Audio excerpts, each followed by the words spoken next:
can I help you? Oh, it sounds so lame. And she turns around, and no kidding, this is what she says to me. She says, yeah, I'm really looking for a Bible. This is a big secular university. I'm going, cool. Is this like for yourself or for a class? She says, I've just moved here from Korea. And she said, all my stuff is still coming in crates, and I don't have my Bible, and I'm missing it, and I'm starving, and I've been praying to God that he would send somebody to help me spiritually. I told her, I'm a pastor, and I think God just told me to come here. She almost started to cry. She sat right down on the ground. She was one aisle off of the Bible. I got a Bible. We opened it up and prayed together. And she said, thank you, thank you, thank you. You're an answer to prayer. And I go, yeah, I'm an answer to prayer. Yeah. Anyway. I said, and she said, well, that's just a coincidence. I've had a lot of coincidences. I get a lot more coincidences when I pray. And she said, it doesn't prove it. I know it doesn't lock it up, does it? Doesn't prove it. But it gives you a neat reason to believe. Said, do you have anything else? Yeah. I got this thing called Change Lives. And to be honest, if you grew up in the church, a lot of times you don't see changed lives. You just see church people. That's all you see. And they all look good coming in. They all look good coming out, right? They don't look all that different in between.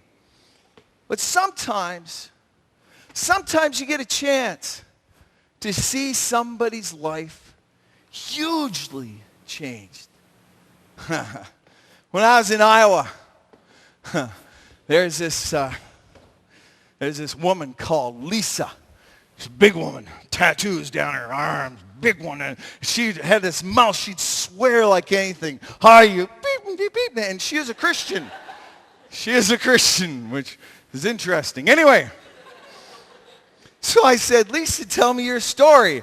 She said, I rode with a motorcycle gang. And since there's young ones here, I won't tell you what she did for the motorcycle gang, but it's not pretty. And she said they got tired of me, and they shot me full of drugs, threw me in a pit, like beside the road. She was from Texas. They threw her off the side of the road in Iowa and drove on, left her for dead. She had somebody sort of jogged by later, a few days later, found her lying face down in the ditch. They thought she was dead. And they found her, and they found out that she was just unconscious, and like in a coma kind of thing. And so they took her to the hospital, and they found some ID on her. And they phoned her dad down here. And the dad didn't know what to do, so he starts to look through the phone book of where Lisa is. And she happens to be in my city. And Lisa was put in this hospital, all wired up to all the beeps, as they're all beeping off, right? And the dad found my pastor, phoned him and said, could you go and visit my daughter? I've lost her, and now I know where she is, and she's in a hospital. I can't make it there. Can you pray for her? So my pastor would come in and pray daily. Until one day he couldn't go there, and his wife came. His wife's name was Arloa. And Arloa came in to pray, and this is what Arloa said. She said she came into the hospital to pray for Lisa. And when she got there, I know it's going to sound weird, but it says she sensed evil. Do you ever get that, like, woo, like the woo kind of thing, right? Okay, she's looking at this lady, and she's going, whoa, this just isn't right. So no nurses were around. So she says she's never done this in her whole life before. But no one's looking. She said, can't hurt to try. So she put her hand on Lisa and said, hey, if there's anything evil in there, you get out of her. Boom, Lisa sits up. She's out of the coma. Her eyes open. All the beeps are beeping. And Arloa goes, ah! And the nurse comes in and said, she's out of the coma, get out. And she says, I'll talk to you later. Lisa came back and told her the good news of Jesus Christ, that Jesus came here to take away Lisa's sin and her past. And Lisa said yes to Jesus, became a superhero, moved in with the pastor's family, and slowly started to get all the alcoholism off of her, all the drug use off of her. And when we met her, she hadn't started working on the swearing yet.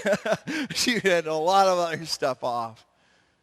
And sometimes we don't get to see people like that who are magnificently transformed. But it's true. And Jesus is the only one that does it. We have changed lives and answers to prayer. And my friend said, well, that helps a bit. That helps, but Dave, you're a long way from convincing me that anything here is true. A lot of the stuff is just coincidence, I think. So I said, how about the Bible? She says, can't use the Bible. I don't think it's true. I don't believe in the Bible. Can't use it. So I said, how about some of this? And I opened up to some prophecies in the Old Testament. Now let me tell you something I do about once every few years. I'll get one of those magazines, and it says, Gene Dixon predicts for 2008. You know, and these people will predict all things that are supposed to happen the next year. I put it in the bottom drawer and get it out a year later to see if any of them worked. And maybe out of about 12 or 24 things, they might get one thing right. And all my friends go, ooh, spooky. They have power because they got one thing right. Ooh, 1 year away, they guessed something right. Ooh, right? Big deal. For some of my research, for my master's thesis, I had to read what was happening years before Christ was on the scene. I'm talking hundreds of years before Christ was on the scene. There's interesting verses written for perhaps 378 years before Jesus was. Think about 378 years. That's a long time ago. Okay, we're talking 1600s. Somebody writing something like that for us now. All right? Let me read one of them. Isaiah 7:14. Isaiah chapter 7, verse 14. The virgin will be with a child and will give birth to a son. And he will be called Emmanuel, which means God is with us. Cool.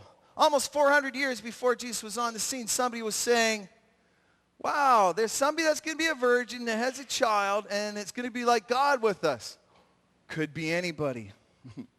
How about another one? How about in Micah 5:2, 725 years before Jesus? But out from you, Bethlehem, though you're small among the clans of Judah, out from you will come for me a ruler of Israel, whose origins are from old, from ancient times.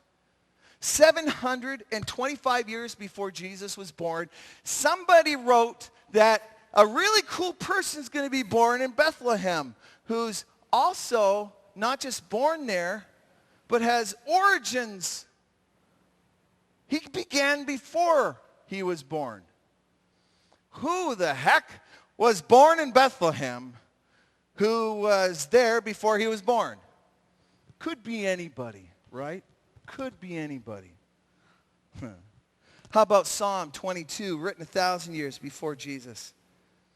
It says this, my strength is dried up like a potsherd. My tongue sticks to the roof of my mouth. Dogs have encircled me. A band of evil men have encircled me. They've pierced my hands, pierced my feet. I can count all my bones. And the people stare and gloat over me. And they divide my garments among them and cast lots for my clothing. I wonder who was pierced in their hands and their feet, and soldiers gambled for their clothes at their feet, Could be anybody. You start to add up these things.